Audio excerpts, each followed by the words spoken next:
오늘 저는 본문 말씀을 근거로 해서 날 향한 하나님의 뜻을 지체시키는 것들, 이런 말씀의 제목을 가지고 함께 은혜를 나누고자 합니다.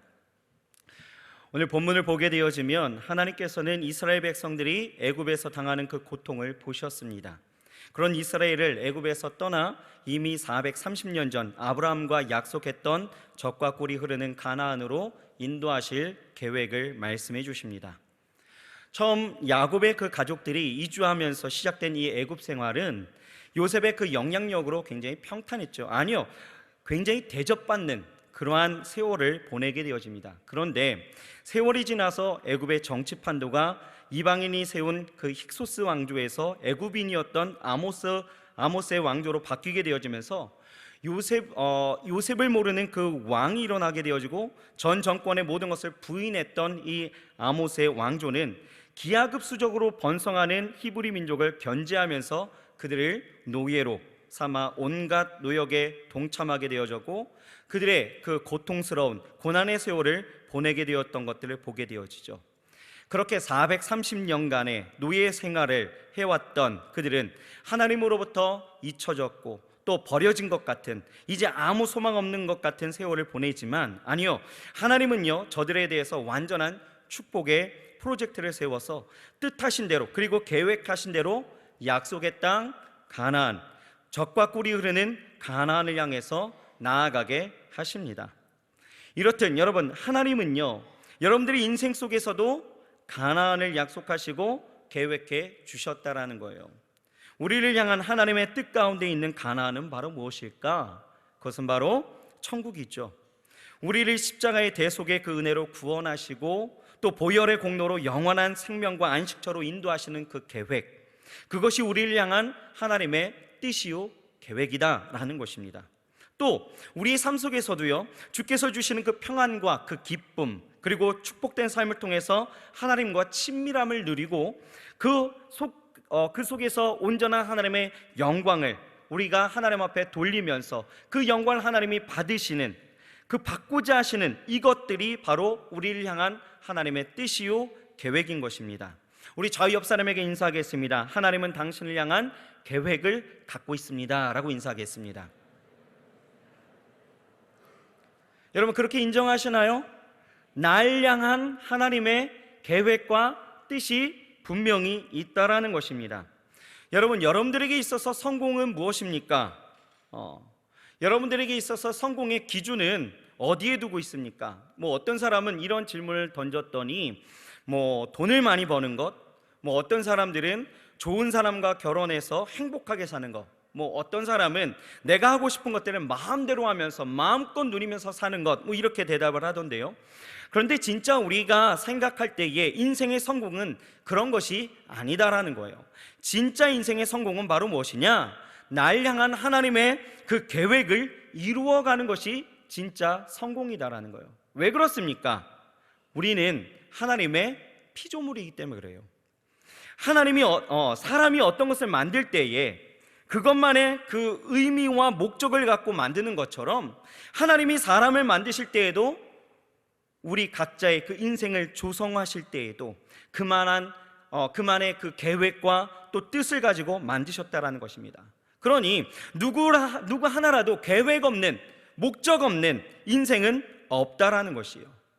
궁극적으로는 그것이 천국을 의미하겠지만, 그리고 또 우리의 삶으로는 뭐가 돼요? 하나님의 영광을 위해서 하나님이 계획해 놓으신 인생이다라는 것을 우리는 기억해야 된다라는 것이죠. 그런데 오늘 본문을 보게 되어지면 하나님이 계획하셨다라는 그 전제 아래 우리가 주목해서 봐야 하는 것들이 있습니다. 그것이 바로 무엇일까? 하나님께서는요 이스라엘 백성들을 가나안으로 인도하시죠. 인도하시려고 430년 전에 이미 계획하시고 실행하시게 되어지는데, 하나님의 계획하심과 다르게 시간이 지체되어서 오랜 세월을 거쳤다라는 거예요. 왜냐하면 사실 보게 되어지면 애굽에서 가나안까지의 그 광야 여정은 직선거리로만 따지게 되어지면 보름이면 넉넉하게 가는 길이에요. 그런데 이스라엘 백성들은 40년이란 세월을 광야에서 방황했다라는 거죠. 왜 이스라엘 백성들은 그 짧은 거리를 40년간이나 돌아 방황하면서 나아갈 수 있었을까요? 보세요. 우리가 어떤 일을 진행할 때에 거침없이 진행하는 사람들이 있는가 반면에 또 지체시키면서 그것을 잘 하지 못한 사람들도 있어요. 단기간에 끝낼 수 있는데도 불구하고 오랜 기간 동안 그것을 질질 끌면서 나아가는 그런 사람들도 있고요. 다른 일에 관심이 분산되어져서 그 계획함 속에서 모든 일들이 어그러지는 그런 것들을 많이 보게 되어지죠. 이스라엘이 그랬다라는 거예요. 저는 오늘 이 이스라엘 백성들이 광야에서 지체한 그 이유를 통해서 우리의 인생을 향한 하나님의 뜻과 계획이 왜 생각보다 이렇게 길어지게 되어질까? 왜 지체되는 이유가 무엇일까? 왜 우리의 인생은 맨날 거기서 거기인 걸까? 맨날 지지부진하게 왜 살아가는지, 왜 내 인생은, 내 신앙은 어제나 오늘이나 변함이 없는 걸까? 내 신앙은 제자리 걸음하는 것처럼 왜 그 자리에 있는 걸까? 라는 그 질문 앞에 우리가 이 말씀을 통하여서 우리 인생의 해답을 좀 찾고자 합니다. 첫째로, 왜 하나님의 계획 안에서 내 삶이 민그적거리게 만드시는 걸까? 아니요, 하나님이 만드신 건 아니죠. 왜 내 삶이 그렇게 되어진 걸까? 우리가 생각해 본다면 첫째는 대적들 때문에 그렇습니다. 뭐 때문에요? 대적들 때문에. 따라하겠습니다. 대적들 때문에. 이스라엘이 출애굽의 그 여정을 우리가 살펴보게 되어지면 그들을 방해했던, 민구적거리게 만들었던 일들이 분명히 있었다라는 거예요. 첫째는 누구냐? 블레셋입니다. 블레셋. 이스라엘 백성들이 출애굽한 이후에 블레셋 사람들이 사는 곳으로 가게 되어지면 가나안 땅에 빨리 도착할 수 있었습니다. 그런데 하나님께서는 이스라엘 백성들을 숫곳이라는 곳으로 내려보내게 하시고 또 홍해라는 것을 거치게 하시고 광야로 우회하면서 인도하셨다라는 거예요. 왜 그랬을까요? 그 이유는 이스라엘 백성들이 대적들 때문에 가나안을 가는 것을 포기할까봐 하나님이 우회시켰다라는 것이죠. 출애굽기 13장 17절이 바로 그거예요. 바로가 백성을 보낸 후에 블레셋 사람의 땅의 길은 가까울지라도 하나님이 그들을 그 길로 인도하지 아니하셨으니 이는 하나님이 말씀하시기를 이 백성이 전쟁을 보면 뉘우쳐 애굽으로 돌아갈까 하셨음이라. 이렇게 말씀하고 있는 거예요.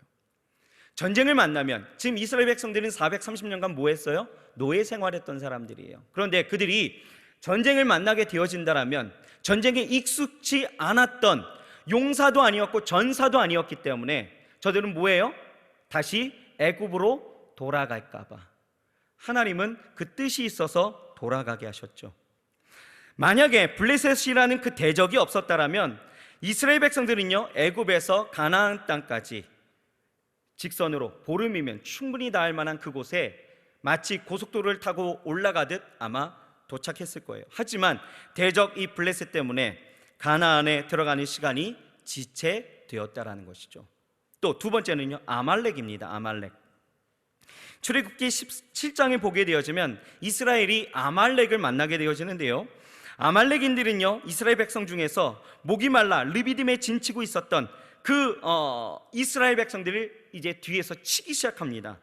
이 일로 인해서 이스라엘은요, 아말렉과 전쟁을 치르게 되어지는데 이 전쟁은 그렇게 오랜 기간은 아니었지만 이스라엘의 전진을 분명히 방해한 사건이 되어졌다라는 거예요. 후에 보게 되어지면 이 일로 인하여서 아말렉은 하나님이 어떻게 하라고? 진멸하라 이렇게 말씀하셔서 사울 왕이 이 아말렉과의 그 전투 가운데에서 아말렉을 치게 되어진 그 모습을 나중에 보게 되어지죠. 여튼 이 아말렉과의 그 전쟁 가운데에서 이 가는 여정이 지체되어졌다는 거예요. 또 세 번째는 모압입니다. 모압.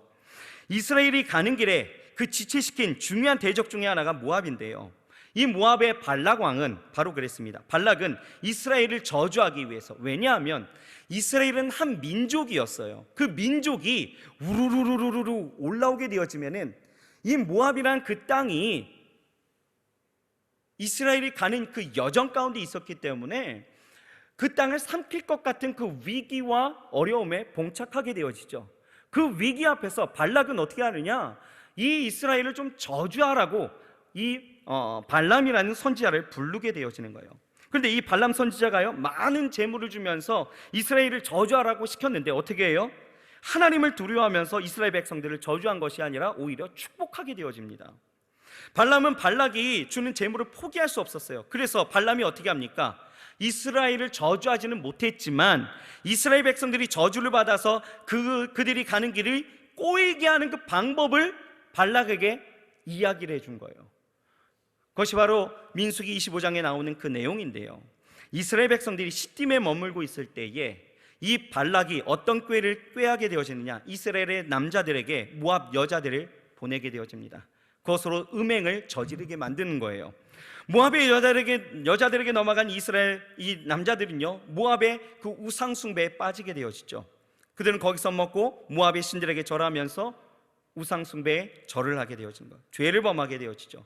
그 일로 인해서 이스라엘은 어떻습니까? 하나님께서 진노하시면서 연병을 내리시고 그 연병을 통하여서 죽은 사람이 4천이었어요. 이렇게 아말렉이나 모압 외에도 이스라엘 백성들이 가는 것에 계속해서 방해하고 지체하게 만들었던 것들이 바산의 옥이든지 또 아모리 왕이었던 시온이라든지 많은 대적들로 인해서 이스라엘이 가는 길이 계속 지체되어졌다는 거죠. 성경은요, 예수님을 믿는 우리들에게도 분명한 대적이 있다라고 말씀하고 있습니다. 그렇다면 우리가 가는 길, 블레셋처럼 아말렉처럼 모압처럼 아모리처럼 바산처럼 우리의 삶에 하나님이 뜻하신 일들을 계속해서 지체하게 만들고 우리가 그 길을 걷지 못하게 하는 것들이 바로 무엇일까? 그 대적이 바로 무엇일까? 바로 원수 마귀 귀신이다라는 거죠. 베드로전서 5장 8절은 우리에게 분명하게 이야기하는 것이 근신하라 깨어라 너희 대적 마귀가 우는 사자같이 두루다니며 삼킬 자를 찾나니, 우리의 삶의 틈을 쫓아서 계속해서 우리에게 사단의 그 영을 통하여서 우리에게 말하고 그것을 통하여서 우리를 넘어뜨린다라는 거예요. 또 에베소서 6장 12절에 보게 되어지면 우리의 씨름은 혈과 육에 대한 것이 아니요 정사와 권세와 이 어두움의 세상 주관자들과 하늘에 있는 악의 영들에게 대합니다 라고 말씀하고 있어요. 우리가 싸워야 될 그 상대는요, 혈과 육이 아니다라는 거예요. 사람이 대적이 아니다라는 거죠. 우리의 싸움은 영적인 싸움이고 우리의 대적은 영적인 존재들이다 라고 이야기하고 있다라는 거예요. 우리의 길을 막고 가로막으면서 지체하게 만드는 것 무엇일까요? 악한 영들의 그 싸움이 우리로 하여금 계속 지체하게 만들고 있다라는 거예요. 여러분, 절대로 사람과 싸우지 마세요. 사람의 배후에 역사하는 그 악한 영들과 여러분 싸우시기 바랍니다. 환경과 싸우지 마세요. 환경의 그 배후에 역사하는 악한 영들과 우리는 싸우면서 영적인 전투를 벌여야 하는 우리는 영적인 전사다라는 것입니다. 이걸 모르니까 우리는 계속 사람하고 싸우는 거예요. 환경하고 싸우는 거예요. 우리 주님이요, 십자가를 지시기 위해서 사람들에게 잡히실 때 이 베드로가 어떻게 합니까? 베드로는요, 주님을 잡으려고 몰려온 사람들에게 그들을 대적으로 알게 되어지죠. 그래서 칼을 휘둘러갖고 말고라는 사람의 귀를 잘라버렸다는 것, 떨어뜨렸죠. 베드로는요, 자기가 싸워야 될 그 대상이, 그 대적이 누구인지 잘 몰랐던 거예요. 여러분, 영적인 싸움은 적을 확실히 알아야 승리할 수 있습니다. 적을 모르기 때문에 엉뚱한 일로 힘을 빼는 것이고 그것 때문에 민그적거리고 지체되는 것이에요. 여러분, 우리를 향한 하나님의 계획이 지체되도록 방해하는 이 대적은 악한 영들이에요. 그렇다면 우리가 이 대적과 싸워서 승리하는 비결은 어디에 있을까? 무엇일까? 무엇이겠어요? 바로 기도다라는 거예요. 왜냐하면 마가복음 9장 29절에는 우리에게 분명하게 말씀하시는 것이 이거예요. 이르시되 기도 외에는 다른 것으로는 이런 유가 나아갈 수 없느니라, 이렇게 말씀하고 있는 거예요. 악한 영들이 이기는 것은 기도 외에는 없다라는 거예요. 그래서 성경은 우리에게 계속적으로 기도하라 라고 말씀하고 있는 거예요. 우리가 기도하면 하나님과는 가까워지는 거예요. 대신에 악한 영들과는 우리가 멀어지게 되어지는 거죠. 기도 외에는 없다라는 거예요. 여러분, 기도하시기 바랍니다. 둘째는 뭐예요? 말씀이에요. 말씀. 전장에 나가는 전사가 뭐 해야 돼요? 전투복을 입고 나가야 되겠죠? 그죠? 그냥 파자마 바람으로 나아갈 수는 없잖아요. 그죠? 전투복을 입는 것처럼 영적인 싸움을 하며 살아가는 우리에게도 하나님이 입어야 된다는 것이 있어요. 무엇일까요? 전신갑주예요. 전신갑주. 에베소서 6장 11절을 보게 되어지면 이렇게 말씀하시죠. 마귀의 괴계를 능히 대적하기 위해서 하나님의 전신갑주를 입으라. 마귀의 괴계를 대적하기 위해서 뭐 하라고요? 전신갑주를 입으라 라고 말씀하고요. 전신갑주가 뭐예요? 전신갑주는요, 두 가지로 나눌 수 있겠죠. 첫째는 방어적인 아이템이에요. 뭘까요? 진리의 허리띠, 의의 흉배, 평안의 복음의 신, 믿음의 방패, 구원의 투구. 그죠? 이것들이 방어적인 것들이죠. 그러면 공격적인 것은 왜 없을까요? 있겠죠. 뭘까요? 바로 성령의 검이다 라고 말하고 있는 거예요. 여러분, 우리가 수비적인 자세를 취하는 것도 중요합니다. 잘 막아내는 것도 소중한 일이에요. 그러나 더 중요한 것은 어떻게 돼요? 공격해서 이겨야 되는 거예요. 그렇죠? 축구를 보면은 공격이 최선의 방어다 이런 말이 있거든요. 그냥 막공이에요. 닭공, 닥치고 공격해야 되는 거예요. 그 닭공 무엇입니까? 성령의 검이에요. 17절에 뭐라고 이야기하느냐면 성령의 검, 곧 하나님의 말씀을 가지라 이렇게 말씀합니다. 성령의 검이 뭐예요? 하나님의 말씀이다라는 거예요. 공격의 아이템에 말씀의 검으로 물리쳐야 되는데, 그러려면 우리는 어떻게 돼요? 말씀을 잘 알아야 된다라는 것입니다. 말씀을 모르니까 싸워야 되는 그 방법을 모르게 되어지는 것이고, 수비적인 자세만 취하다가 이내 맞고 쓰러지는 거예요. 하지만 우리에게 있어서 이 영적인 싸움은 어떻게 해야 돼요? 기도하면서 말씀으로 물리쳐야 되는 싸움이다라는 거예요. 그러려면 말씀을 우리가 알아야 되고, 익혀야 되고, 외워야 되고, 배워야 되고, 읽어야 된다라는 것이죠. 여러분, 우리가 왜 에스라 프로젝트를 왜 합니까? 누구 좋으라고요? 누구 좋으라고? 저 좋으라고 하는 거 아니잖아요. 그렇죠? 왜 시킨 겁니까? 여러분들이 그걸 쓰면서 익히라는 거예요. 쓰면서 배우라는 거예요. 쓰면서 그것을 깨달으라는 거예요. 아멘? 여러분, 우리가 작년에 에스라 프로젝트 1 할 때 우리가 성경을 일독을 했어요. 그죠? 왜 일독하라고 했을까요? 왜요? 말씀을 알아야 된다라는 거예요. 우리 청년들이요, 대개 보게 되어지면은 제가 설교를 하면서 이 정도는 알겠지 생각하면서 건너뛰고 이렇게 이야기하는 것들이 종종 있습니다. 그런데 건너떠서 이야기하게 되어지면은 반사돼서 저한테 팅 하고 오는 게 굉장히 많이 있어요. 왜 그럴까요? 모른다라는 거예요. 여러분, 성경을 좀 우리 많이 알아야 합니다. 아멘? 배워야 되는 거예요. 익혀야 되는 것입니다. 듣고 보고 배운 말씀, 이것을 무엇보다도 더 중요한 것은 무엇이냐? 삶을 통하여서 우리가 그것을 믿음으로 살아내야 된다는 거예요. 그래야 진짜 그것이 능력이 되어지는 것이지, 우리가 주일에 이렇게 함께 모여서 예배하면서 듣는 것으로 만족한다라면 여러분, 그거 반쪽짜리예요. 수비적인 거예요. 들었으니까 그래 이렇게 공격하네, 막아야지, 이 정도는 되겠죠. 그렇죠? 하지만 공격할 수는 없어요. 왜요? 내가 살아내는 것으로 인하여서 우리는 승리하는 삶이거든요. 살아내지 못하면 여러분, 우리는 공격하는 것이 아니다라는 것입니다. 여러분, 날마다 우리 안에 하나님이 주신 말씀, 그리고 내가 배우고 익혔던, 그리고 들었고 내가 보았던 말씀들이 있다라면 그 말씀대로 여러분 살아낼 수 있도록 여러분 날마다 기도하면서 그 삶으로 나아갈 수 있어야 된다는 거예요. 아멘.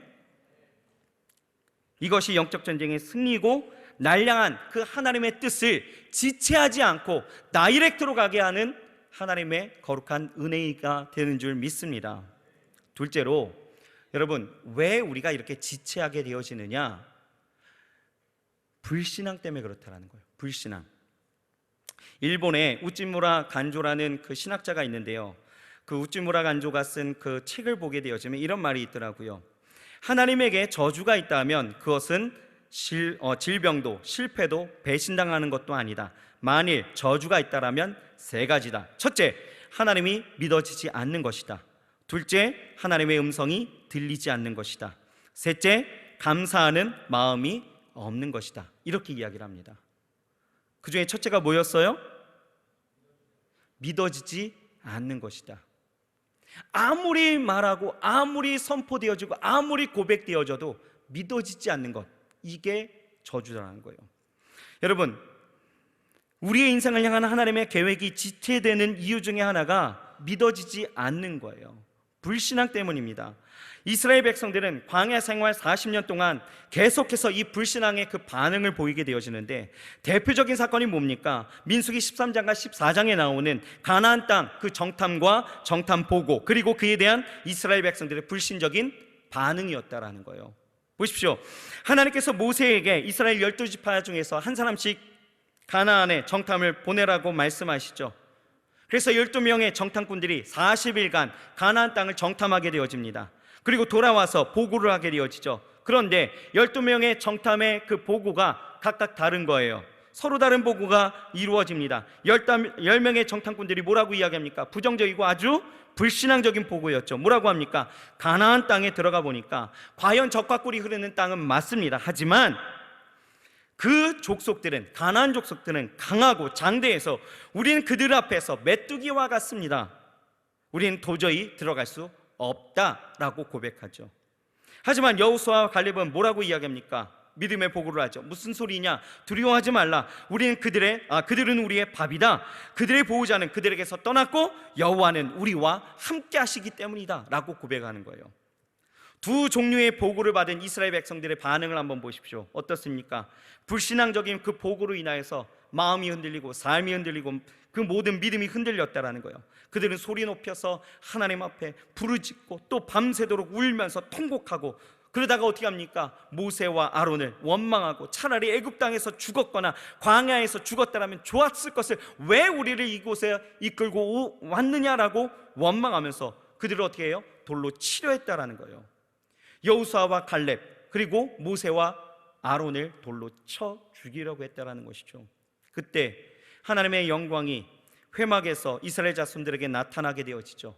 하나님은 모세에게 전염병으로 백성들을 쳐서 멸하시고 또 이스라엘보다 더 큰 강한 나라를 다시 이루어 주겠다라고 말씀하는 거예요. 이때 모세가 어떻게 합니까? 아닙니다, 하나님, 그렇게 하지 마시라는 거예요. 하나님은 모세의 기도를 들으시고 응답하셔서 이스라엘 백성들은 멸하지 않겠다라고 하시는 거예요. 그러면서 어떻게 하셔요? 그 불신앙의 대가를 치르게 하시죠. 어떻게 해요? 가나안 정탐 40일을 하루를 1년으로 계산해서 어떻게 해요? 40년을 광야에서 보내게 하셨다라는, 지체되어졌다라는 거죠. 왜요? 불신앙 때문에. 우리가 하나님의 계획하신 일들에 가장 빠르게 가는 가장 확실한 방법은 무엇일까? 믿음으로 사는 것입니다. 아멘? 믿음으로 사는 거예요. 히브리서 10장 38절에 보면 오직 나의 의인은 믿음으로 말미암아 살리라. 또한 뒤로 물러가면 내 마음이 저를 기뻐하지 아니하리라 라고 말씀하고 있어요. 뒤로 물러가면, 지체하면 하나님이 기뻐하시지 않는다라는 거예요. 하나님이 기뻐하시는 삶은 어떤 삶? 오직 믿음으로 사는 삶이다라는 거예요. 그것이 다이렉트로 하나님의 뜻을 이루며 하나님의 뜻이 이루어질 때 우리의 삶을 통하여 풍성한 열매가 나타나는 은혜의 삶이다라는 거예요. 여러분, 불신앙이 뭡니까? 불신앙, 믿음이 없는 거죠.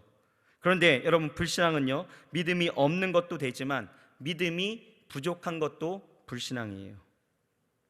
예를 들면 하나님을 인정은 해요. 하지만 하나님을 작게 여기는 것, 하나님을 마지막 보류처럼 생각하는 것, 하나님의 일들은 관념하지 않는 것, 이 모든 것이 불신앙인 것입니다. 불신앙은 여러분 믿지 않는 자들에게만 나타나는 완전 불신의 현상이겠지만 하나 더, 믿는 자들도 얼마든지 가지고 있는 믿음의 부족 상태다라는 것이에요. 이것이 불신앙이에요. 예를 들어 볼까요? 우리가 갖는 불신앙은 뭘까요? 바로 하나님의 능력을 나의 생각으로 한계 짓는 것, 이것들이 불신앙이에요. 나의 생각대로 나의 능력은 이만큼이니까 하나님의 능력도 이만큼이겠구나 라고 생각해서 하나님 앞에 도우심을 구하지 않는 거죠. 그런데 여러분, 성경을 보세요. 하나님에 대해서 뭐라고 소개하고 있습니까? 이사야서 9장 6절은 이는 한 아기가 우리에게 낳고 한 아들을 우리에게 주신 바 되었는데 그 어깨에는 정사를 메었고 이름은 기묘자라 모사라 전능하신 하나님이라 영존하시는 아버지라 평강의 왕이라 할 것임이라. 하나님에 대해서 기묘자라 모사라 전능하신 하나님이다 라고 분명하게 말하고 있습니다. 또요, 창세기 28장 3절을 보게 되어지면 전능하신 하나님이 내게 복을 주어 너로 생육하고 번성하게 하사 너로 여러 족속을 이루게 하시고. 어떤 하나님이요? 전능하신 하나님. 무슨 얘기입니까? 성경 곳곳에 하나님은 자신을 나타내실 때 전능하신 하나님, 엘로힘, 엘샤다이의 그 하나님, 모든 것을 할 수 있고 불가능이 없다라고 분명하게 말씀하고 있다라는 거예요. 실제적으로 여러분, 하나님이 이스라엘을 출애굽시키실 때 그 상황을 한번 보십시오. 홍해 앞에 선 이 이스라엘, 이제는 오도 가도 못하는 그 상황 가운데서 모든 이스라엘 백성들이 뭐라고 합니까? 이제 나는 죽겠다라고 이야기를 하는 거예요. 그 상황 속에서 하나님은 모세에게 그 손에 든 지팡이를 홍해를 향하여서 들라라고 하시고, 그가 홍해를 향하여서 지팡이를 내밀자 홍해가 갈라지는 역사가 일어났다라는 것입니다. 홍해 동풍이 밤새도록 불어서 흐르는 그 물줄기의 상류가 물벽이 생기고 이스라엘이 완전히 건너기까지 그 물벽이 무너지지 않았다라는 거예요. 전능하신 하나님, 불가능이 없으신 하나님이 행하시는 일들이 있죠. 이것뿐이겠습니까? 그들이 배고파할 때는 어디선가 날아온 메추라기가 있는 거예요. 하늘에서는 만나가 내립니다. 저들이 먹고 누리게 되어지게 되어지죠. 광야 40년 동안 저들은 배고파 굶어 죽은 사람이 한 사람도 없었습니다. 이것뿐입니까? 저들이 광야 가운데 있을 때 구름기둥과 불기둥이 낮에는 뜨겁고 밤에는 급격히 떨어지는 그 사막의 추위로 죽을 수밖에 없었던 광야에서 이스라엘을 하나님은 보호하시고 그들을 인도하셨다라는 거예요. 이렇게 소개한다라면 하나님의 전능하심은 오늘 하루 종일 이야기해도 아마 모자랄 것 같아요. 이렇듯 하나님은 자연을 다스리시고 세계의 질서를 다스리시고 우주를 다스리시고 모든 힘과 능력을 지배하시고 역사하시는 분임을 우리는 보게 되어지는 것이죠. 그런데 막상 우리의 삶을 우리가 들어가 보면 하나님이 뜻하신 일들 가운데 그 계획함이 무너지고 한계에 부딪히는 그 상황 속에서 우리는요 어떻게 합니까? 내 능력이 테두리에 하나님의 능력을 가두어 버리고 내가 안 되면 하나님도 안 될 거라는 이상한 믿음으로 하나님의 능력을 제한하는 경우가 있다라는 거예요. 그래서 하나님을 찾지도 부르지도 않고 다른 것을 의지합니다. 예를 들면 여러분, 회사나 학교나 직장이나 알바에서 부당하고 어려운 일을 당하게 되면 여러분 어떻습니까? 하나님을 찾습니까? 아니더라고요. 대개 보면 이렇습니다. 경찰서에, 검찰에, 법원에 아는 지인을 찾게 되어지죠. 누가 아는 사람 없어? 이러는 거예요. 건강에 문제가 생길 때 어떻습니까? 이 분야의 전문가를 찾는 거죠. 또 전문가를 아는 사람을 또 찾는 거예요. 그것도 안 되면 물질의 문제가 생겨도 그렇습니다. 돈이 있고 빽 있는 사람을 찾아서 어떻게든 인맥으로 해결해 보려는 모습, 이것이 우리 안에 있는 불신앙 아니겠어요? 또 살아가는 느끼는 그 감정의 문제나 인간의 인생의 그 상처가 있을 때에 스스로는 이것을 어쩌지도 못하면서 이걸 어떻게 하든 내가 감당하고 내가 가져가야 될 십자가다 생각하면서 이것은 내가 감당하고 해결해야 될 일이라고 하면서 그냥 묵히고 삭히거나 이것을 해결해 보려고 어떻게 해요? 여행이나 맛집을 다니면서 새로운 기분을 갖는다든지 하는데 여러분, 그런다고 해결됩니까? 안 되더라고요. 이러다 보니 날 향한 하나님의 뜻은요 늘 제자리 걸음이에요. 그러니까 삶의 열매가 없습니다. 삶의 풍성함이 없는 거예요. 뭔가 메마른 것 같고 뭔가 공허한 것 같고 뭔가 내가 하나님을 믿는 것 같지만 그 자리에 있는 것 같은 그러한 허무함 속에서 신앙생활하는 것 우리 분명히 있다라는 것이죠. 여러분, 하나님은요 이런 우리 실제적인 삶을 전혀 도우시지 못하는 그런 관념의 하나님이 절대 아니다라는 거예요. 사상의 하나님이 아니십니다. 우리가 어떤 성찰을 통해서 돌을 닦는 것처럼 깨닫는 것을 만족하시는 그런 하나님이 절대 아니다라는 거예요. 분명한 인격과 지정의를 가지고 계신, 살아계셔서 우리의 삶을 계획하시고 이끄시고 우리의 삶을 인도하시는 전능하신 하나님이신 것을 우리는 믿어야 합니다. 아멘.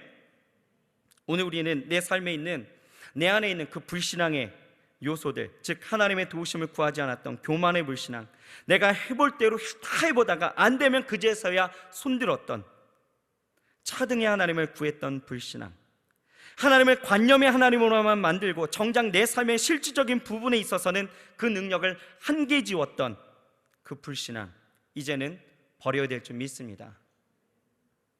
지체하지 마세요. 하나님의 계획은 다이렉트입니다. 그런데 그것을 우회하게 만드는 건 누가 하고 있어요? 내 스스로가 그것을 만들고 있다는 거예요. 마지막으로 여러분, 지체하는 이유가 있었어요. 왜 그럴까요? 목표를 상실했기 때문에 그렇습니다. 여러분, 멕시코에 있는 타라후마라라는 그 원시 부족이 있습니다. 참 재밌는 게, 설교를 준비하다가 이 타라후마라라는 그 원시 부족을 제가 알게 됐는데요, 이 원시 부족은요, 오직 달리기로만 그냥 사슴을 잡는 거예요. 사슴이 뛰는 속도가 몇일까요? 몇 킬로? 몇 킬로? 약 70에서 80킬로래요. 어마어마하게 빠르죠. 그런데 사람이 달리는 속도는 고작 해봐야 20킬로 정도예요. 20킬로에서 30킬로. 그런데 여러분 보세요, 사람의 3배나 되고 체력도 굉장히 좋습니다. 그런데 이 부족은요, 신기하게도 달리기로만 사슴을 잡는 거예요. 어떻게 할까요? 사슴을 우선 발견하게 되어지면 그냥 무작정 따라갑니다. 달립니다. 쫓아가는 거예요. 사슴이 너무 빨라갖고 시야에서 사라져도 포기하지 않습니다. 그 발자국에서 나는 그 냄새나 그 향을 찾아서, 이 도망친 방향을 찾아서 다시 추격하는 거예요. 그렇게 사슴을요 계속 추격하다가 이 사슴은 도망가고, 이 타라우마라는 이 부족은 또 찾고 이러면서 가다가 보면 어떨까요? 결국 사슴의 발굽이 닳아서 쓰러진다라는 거예요. 그때 사슴을 잡아오는 거예요. 굉장히 우둔한 것 같지만 그 열정과 그 목표의식은 우리가 배울만 하다라는 거죠. 그렇죠? 끝까지 쫓아가는 거예요. 우리는 그렇잖아요. 뭔가 쫓아가다가 내 시야에서 사라져버리면 우리 믿음이 없어지거든요. 그러면 쫓아갈 수가 없는 거죠. 그런데 이 타라우마라는요, 그냥 쫓아가요. 무작정 쫓아갑니다. 그 발자국에서 나오는, 그리고 그 방향과 그 냄새를 통해서 쫓아가는 거예요. 굉장히 독특하지만 배울만 하다라는 거예요. 여러분, 우리의 삶도 마찬가지죠. 목표를 정하면 포기하지 말아야 된다는 거예요. 우리 믿음의 사람들은요, 표대를 집중하면서 달려갈 수 있어야 된다는 것입니다. 그런데 표대를 보지 않기 때문에 나를 향한 주님의 뜻이 지체되거나 성취되지 못하는 경우, 그것이 보이지 않고 보지 않기 때문에 금세 내가 계획했더라도, 아니 하나님의 계획하신 일들이라도 내가 포기해버리고 그것을 그냥 사장시키는 일들이 너무나 많이 있다라는 거예요. 여러분 생각해 보세요. 하나님이 나를 만드셨을 때 얼마나 많은 계획을 갖고 계셨을까? 그냥의 인생은 아니잖아요. 그죠? 하나님이 내게 달란트도 주셨고요, 내 삶의 재능과 또한 기회와 여러 가지의 모든 것들을 허락해 주셨는데, 그 계획함 속에서 하나님이 이루시고자 하는 하나님의 영광과 그 열매들은 얼마나 더 풍성할까요? 그런데 여러분, 얼마나 그것을 맺고 얼마나 그것을 바라보면서 얼마나 그것을 누리면서 살아가십니까? 왜 우리가 그 하나님의 그 열매들을 우리가 누리지 못할까? 왜요? 목표를 잃어버렸기 때문에 그러는 거예요. 민수기 11장에 보면은 이스라엘 백성들이요, 먹는 것으로 인해서 데모하기 시작합니다. 그들은 탐욕을 품고 어떻게 해요? 애굽을 그리워하면서 우는 거예요. 민수기 11장 4절에서 5절 말씀해 봤더니, 이스라엘 중에 섞여 사는 무리가 탐욕을 품음에 이스라엘 자손도 다시 울며 가로되, 누가 우리에게 고기를 주어 먹게 할꼬? 우리가 애굽에 있을 때에는 값없이 생선과 외와 수박과 부추와 파와 마늘들을 먹은 것이 생각나거늘. 이렇게 이야기하죠. 기가 막힌 것은 그들이 왜 우는지 나는 이해가 안 되는 거죠. 왜요?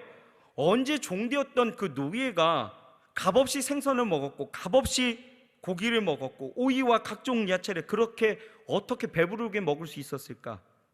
설령 먹었다 한들 고된 노예 속에서 그렇게 힘들다고 아우성하고 하나님 앞에 탄식하여서 하나님이 끄집어내 주셨는데, 이제는 다시 어떻게 해요? 그 땅으로 돌아가겠다라고 이야기하는 거예요. 목표를 잃어버렸죠. 여러분 보세요. 이스라엘 백성들은요, 그들의 목적지는 어디예요? 가나안이잖아요.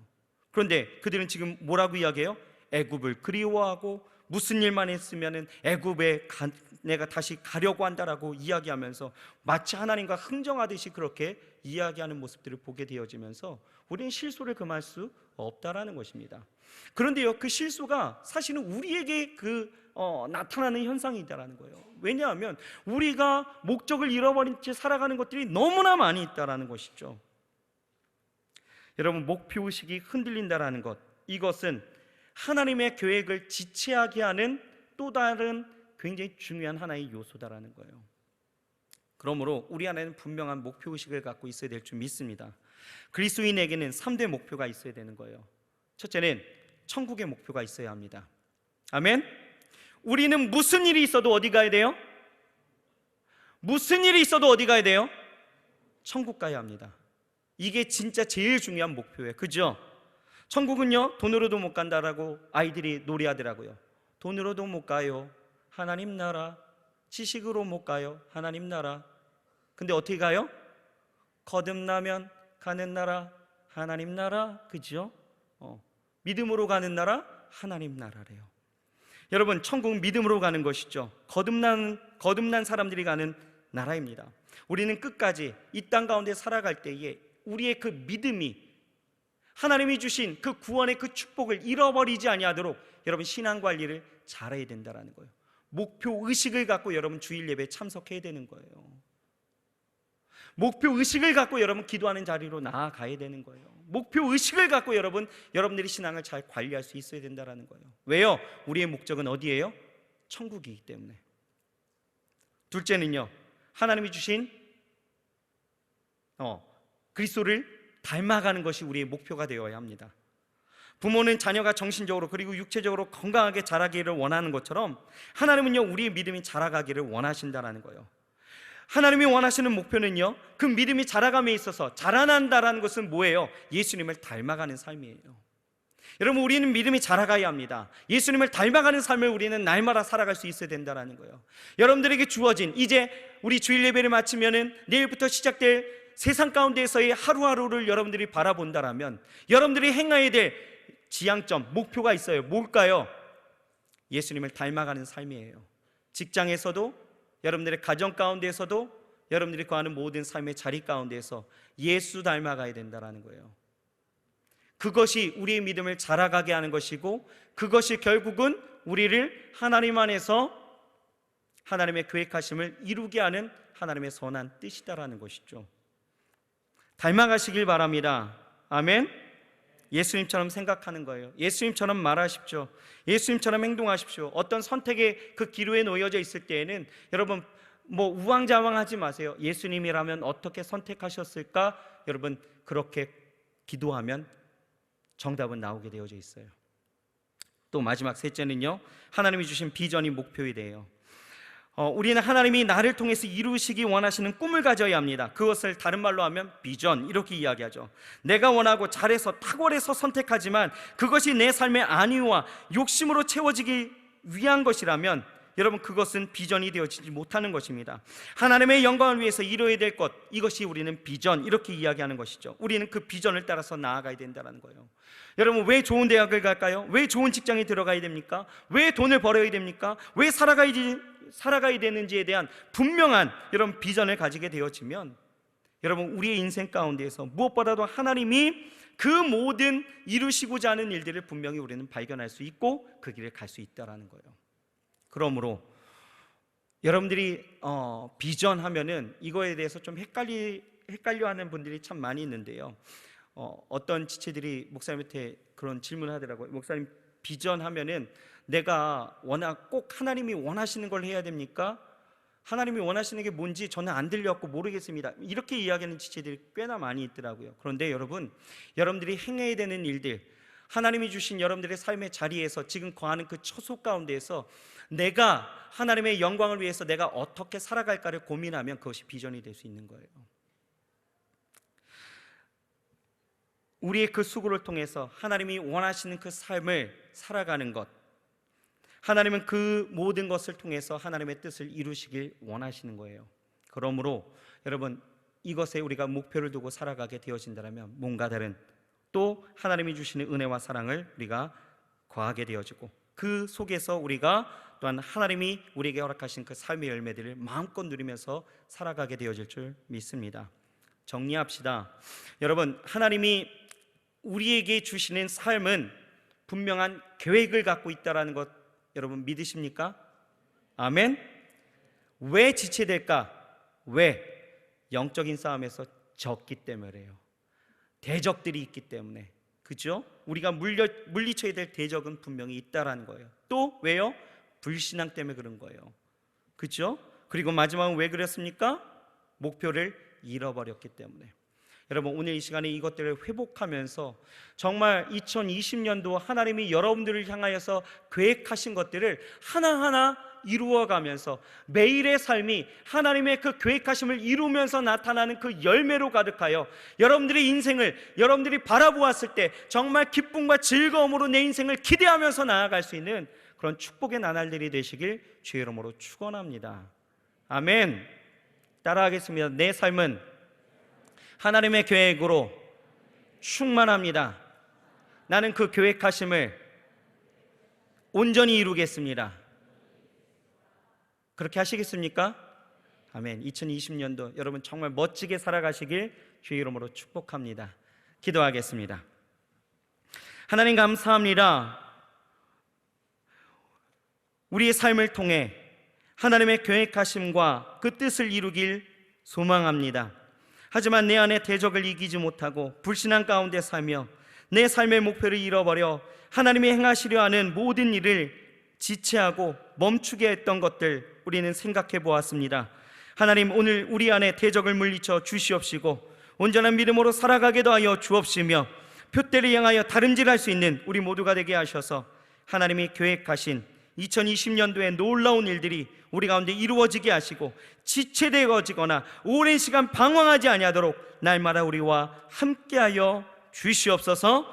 예수님의 이름으로 감사하며 기도드렸사옵나이다. 아멘.